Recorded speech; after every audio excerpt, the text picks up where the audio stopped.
Next poem was written after visiting a Japanese festival in Herman Park.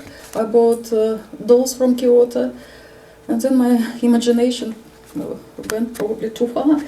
Kyoto dolls. In my bedroom mirror are two black-haired Kyoto dolls. Pale, eyes closed, both wear brocade kimonos. One doll is indigo, the other in orange. Missing the rope that once tied them together, they sleepwalk toward each other, but get lost in strange places. In a dream, dark butterflies peer at the indigo doll, with magnified emerald eyes on their prophetic wings. She hears the heavy breathing of a soldier working his way through Guadalcanal rainforest.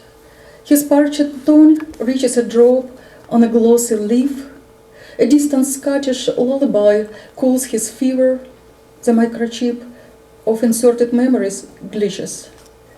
The orange doll sees a bench at Bethesda Terrace, angel of the frozen waters sailing out of the fog, nude branches in the whitewashed morning of Central Park, a piercing Eric Satie sadness played in a major key by a jazz trio at Grand Central Station.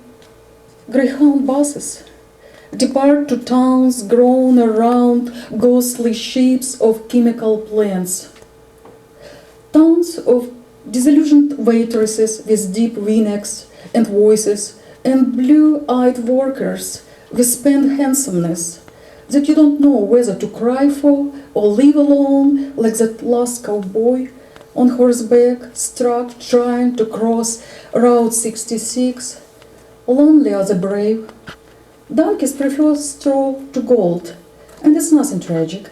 Life unfolds like Handel's Saraband from Barry Lyndon through self-repeated intonation, the afternoon light, streaming sinful baroque tenderness to trailer interiors, the unseasonable feeling of spring in January, that subtle extra humidity, a ferment of causeless expectancies, la folle metempsychosis that I assume about the wounded cats that nuzzled into my life, tales of Kyoto dolls, one of whom, with a glued-on head, is me, a soldier. For 7 years, you walked from the law office through a cacophony of crossing, steam rising from subways to the windy alien city. You looked for a silhouette from the frosted window in the corner coffee shop on 42nd until I came, dropped my rucksack next to you and said, "It's time to go home." In the mirror, we finally meet on the shore. We are children. I'm in azure, you're in light orange.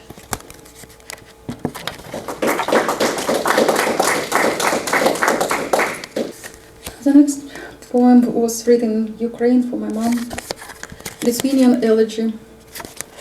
Irretrievable sunsets floated above pine trees through lily pads on a Lithuanian lake, swelled with wet lilacs, watercolor streaks, sunshine lava from afar where crossroads turned mauve and the first lightning flashed on the horizon.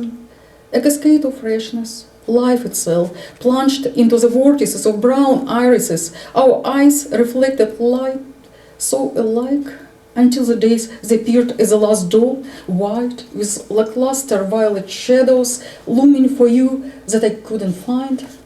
Puncture without anesthesia is a grove with flickering stems and seconds, twigs, bare twigs. People, unremarkable people in mustard yellow raincoats rustle leaves underfoot, hasten away to the railway platform. It was a window behind the head of your bed, and a vacuum flask, festered expanses of gaping sunsets, the birch and withered grass. You ask what was there. I lost. Human words load like Quasimodo, lightning or neon, something unclear stroked in the wind duct in your word, monopon. A shaky handwriting in your notepad. Happy birthday, my love. After the 8 shot, I still remember. Head of the hospice, Karen with pensive horse eyes. always knew in advance when the next bed would become empty, but would scarcely tell when we would see again silent, illuminated evenings near the green lake. Mine voiced Hasena. We would never be so hard-hearted, seeing each other with eyes of beyond. Ashes of my candle-burned black locks are the token on the lapel of your new white suit. Now I swim to you with my boyish haircut when I fall asleep.